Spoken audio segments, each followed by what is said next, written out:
Cell को हम देखते हैं, किसी भी बिजनेस के पार्ट एंड पार्सल सेक्शन जो है वो सेल है। ये हमारे पास सेल की विंडो है, और टॉप से आप देखेंगे कि कस्टमर सेलेक्ट करेंगे सबसे पहले, और कस्टमर सेलेक्ट करने के बाद यहाँ पे मल्टीपल और ऑप्शंस भी हैं। जैसे अगर आपने ऑन द गो सेल की विंडो पे रहते हुए ही कस्टमर ऐड करना है, न्यू कस्टमर ऐड करना है, तो you can press this plus sign के साथ जो कस्टमर का बटन है, आप इसको प्रेस कर लेते हैं। और अगर इसी कस्टमर का आपने क्विक लेजर देखना है तो here is a ledger button, जो कि आपको उसी वक्त आपके सामने क्विक लेजर ओपन कर देता है, जो कि नॉर्मली जिसकी जो डेट्स होती हैं वो करंट ईयर का फर्स्ट डेट से लेके आज तक की उस कस्टमर की तमाम ट्रांजैक्शंस को ये डिस्प्ले कर देता है। और उसके बाद सेलेक्ट ऑर्डर की स्क्रीन है कि अगर आपने कस्टमर ऑर्डर पंच किया हुआ है सिस्टम के अंदर, तो आपने उस कस्टमर ऑर्डर को सेल में कन्वर्ट करना है, तो that for that purpose select order button is use. और इस सिलेक्ट ऑर्डर के बटन में इस वक्त देखेंगे कि ऑर्डर है, तो जब कोई ऑर्डर्स ओपन पड़े होते हैं तो वो आपको सिलेक्ट ऑर्डर की विंडो के अंदर लिस्टेड नजर आते हैं। और जैसे जैसे जो कोई ऑर्डर जो है वो डिलीवर होता जाएगा, वो आपको सिलेक्ट ऑर्डर की विंडो से निकलते जाएंगे, वो खत्म होते जाएंगे।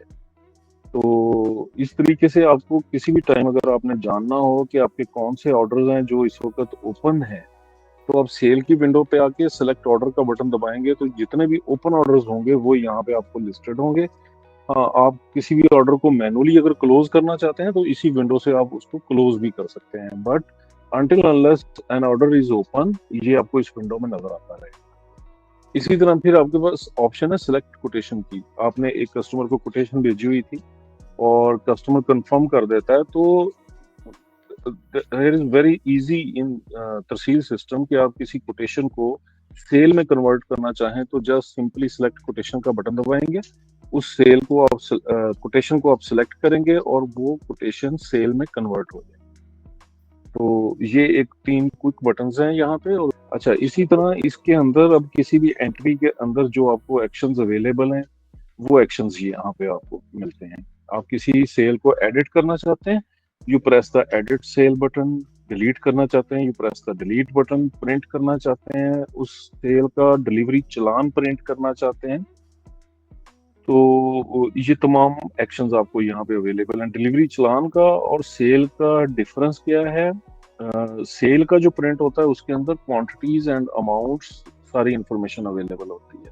कोई भी आप सेल को एडिट का बटन दबाते हैं, एडिट सेल का, तो वो वाली सेल आपकी उस विंडो में लोड हो जाती है, और उसमें कोई भी चेंजेस आपने करनी है तो वो चेंजेस आप कर सकते हैं। फर्ज करें कि आपने सोचा कि इस कस्टमर का जो रेट था वो तो 150 था, तो मैंने गलत लगा दिया पहले, तो वो आप यहाँ पे उस हिसाब से अपनी चेंजिंग कर सकते हैं।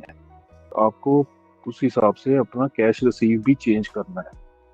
प्राइस को चेंज किया है तो अमाउंट भी आपको आगे से चेंज करनी पड़ेगी। अगर आपने 600 ही लिए थे तो आप इसको ऐसे ही रहने दें, बट अगर आपने न्यू अमाउंट जो बनी है वो रिसीव किया है तो then you will have to put that option.